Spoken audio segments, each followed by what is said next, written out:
Welcome back once again to your infotainment YouTube channel CNW 24/7.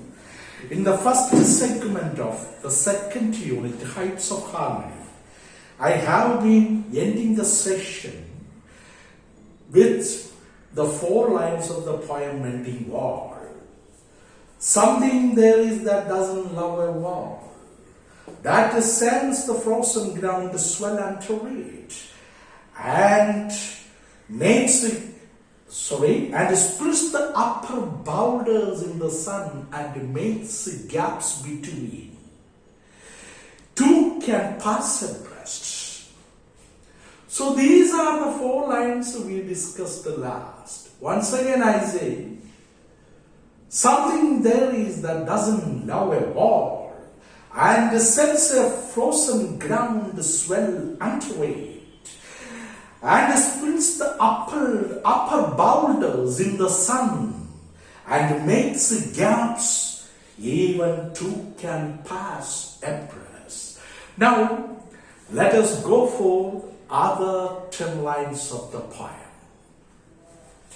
The work of hunters is another thing. I have come after them and made repair. So very simple day-to-day rustic language Robert Lee Frost is using here. The work of hunters is another thing. In the first 4 lines, we came to understand something there is that doesn't love a war. So, nature itself doesn't love a war. So, that is the first agent which is causing damage to the wall. Then Robert Lee Frost is talking, hunters are the other element. Hunters are the other element that take apart the wall. That take apart the wall. But when the hunters made damage to the walls, I have come after them. I understood the damage and made a repair. The poet himself made a repair the wall. That is what here we come. Then, where they would have left not one stone on a stone, even the hunters wouldn't have, where they would have left not one stone on a stone, they would have tried their level best to completely damage the wall. Not one stone on a stone. So many stones are really taken apart from the fence, where the hunters would have left not one stone on a stone. And another thing is that there are gaps in the wall where a rabbit would have hidden in that, and the barking dogs will be getting pleased with the sight of the rabbit out of the hiding. So, but they would have the rabbit out of hiding. They would not have let any rabbit hide in the wall itself.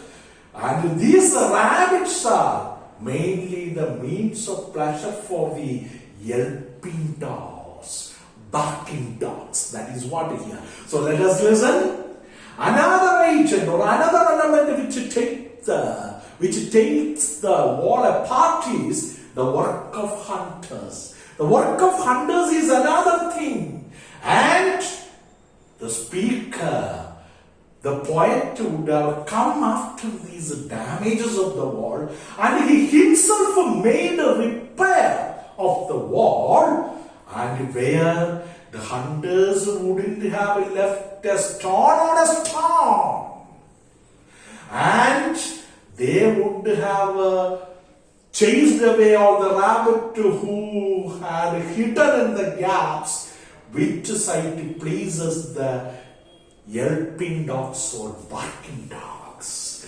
So that is what he is mainly talking about. Another agent which is making damage to the wall. So listeners, please understand that these are the peripheral meaning of the poem Mending Wall by Robert Lee Frost. And he uses simple day-to-day rustic language. Simple day-to-day rustic language. But while looking or going through the simplicity of the language, we should not demerit Robert Frost. He is a very learned and loquacious speaker. He is a very learned and loquacious speaker. Now let us go for other lands. The gaps I mean. Robert Frost says that gaps are made in the fence or wall. Gaps are made in the fence or wall. Actually, no one has seen these gaps are made. Or no one has seen or heard these gaps are made.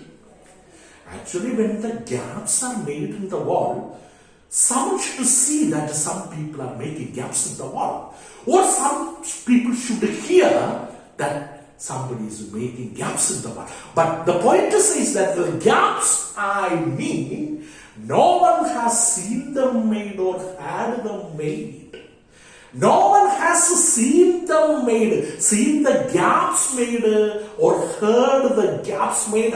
They don't know how these gaps were found in the wall. That is what. So the gaps I mean, no one has seen them made or heard them made.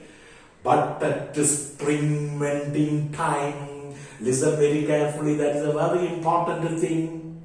So, the setting of the poem is in rural New England, and the poem has taken its impetus from the rhythms and rituals of the rural New England. That is what.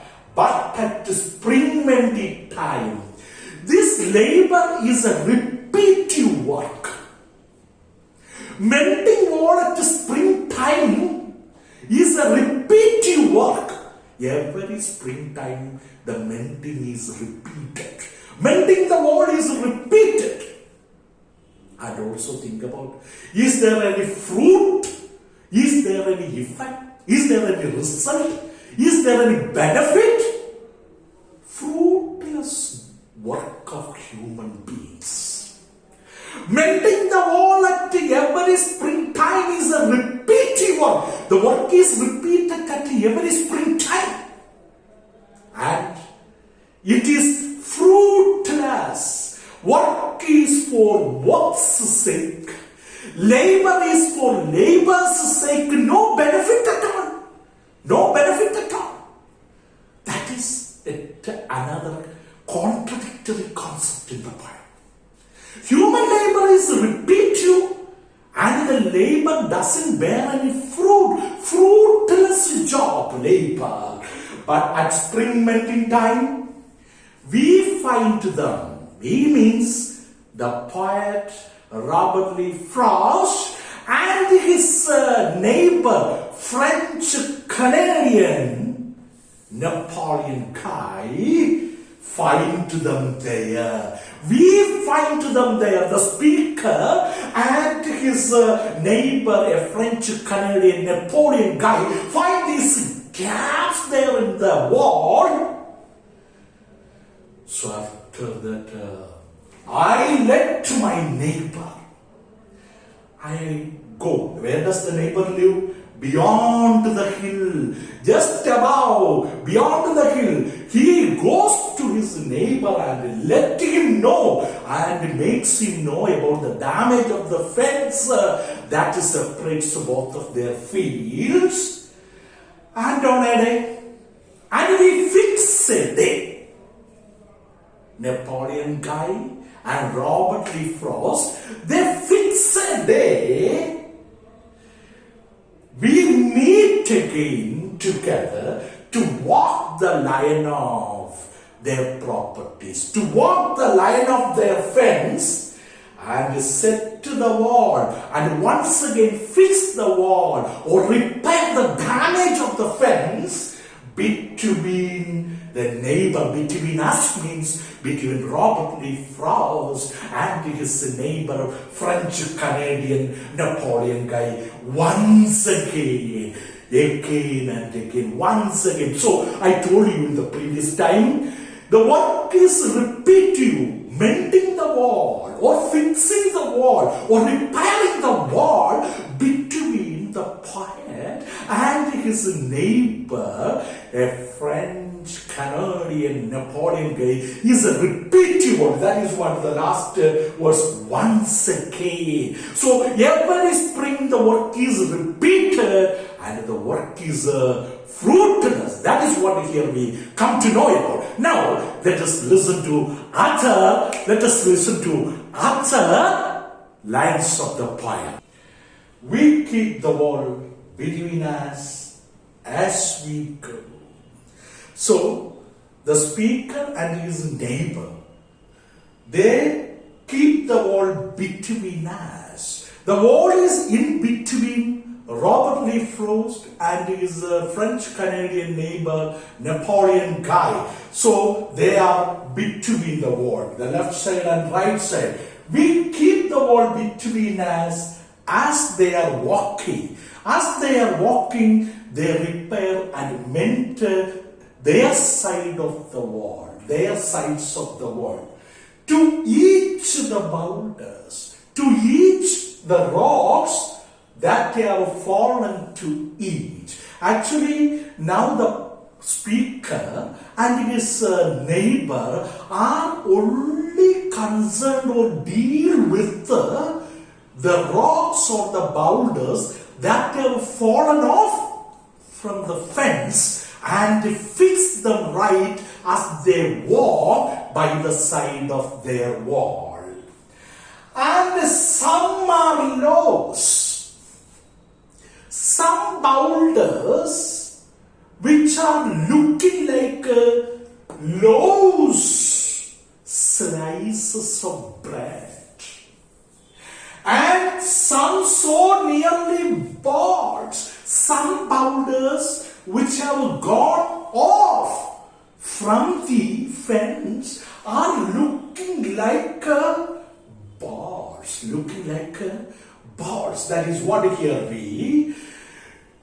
So here in these three lines, let us see. The poet uses another literary or rhetorical device, that is what we call it as metaphor.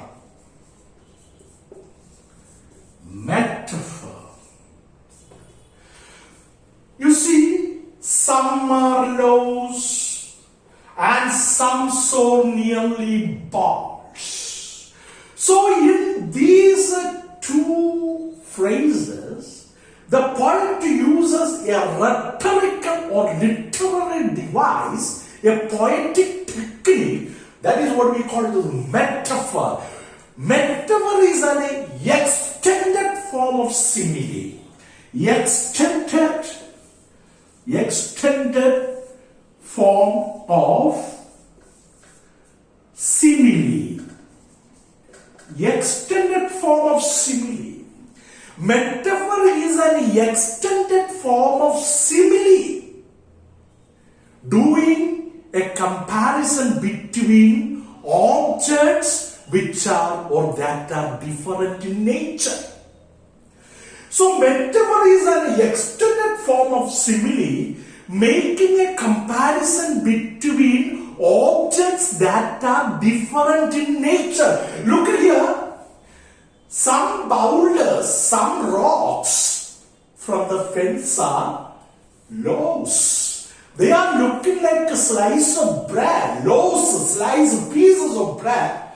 And some boulders just like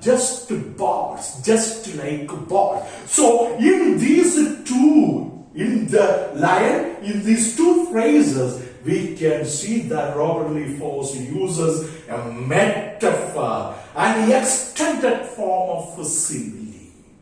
That is what we call it as metaphor. So we keep the wall between the speaker and the neighbor, and they fix the wall between the speaker and the neighbor while they walk along the wall to each the boulders. So they are only dealing with the boulders that have fallen fallen off the fence, they are only dealing with fixing, and some lows, some bricks, some boulders, some rocks are lows and some so nearly bars. We have to use a spell. So after fixing these fallen boulders, they wanted to use some magic, some mystery, some power. What? We have to use a spell to make them balance, to make the fixed boulders balance on the fence. And they are telling, stay where you are until our backs are turned. Until we go, until the poet and his neighbor go, oh, stay where you are, where the boulders are, please stay there. It was a kind of a prayer, a wish, and they are trying to have a spell on it, a magical power upon it, that till we are going home, please stay there, or the fixed boulders, please stay where you are until our backs are turned, until we are gone. Then we wear our fingers rough with the handling thumb. I told you human labor. So actually the speaker and his neighbor, they are engaged in the fixing or mending or repairing the wall by handling these boulders and fix them in the gaps.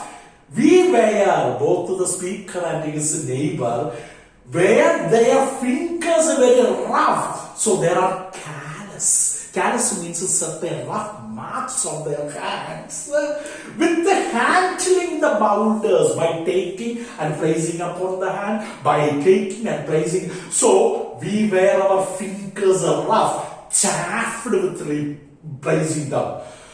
Oh, just another kind of outdoor activity. So the human labor that is done or that is meted out to mend the fence is just another kind of outdoor game. So this mending the wall is considered as just another type of outdoor game. One on a side, that means Robert Lee Frost on his side of the wall and his neighbor Napoleon Guy on his side of the wall. One on a side. It comes to little more. So it comes to little more. Nothing else. They are just walking by the side of their wall and making a repair. There where it is, we do not need the wall. So really, there is another question arising from the mind of the poet. Is there a wall necessary in between?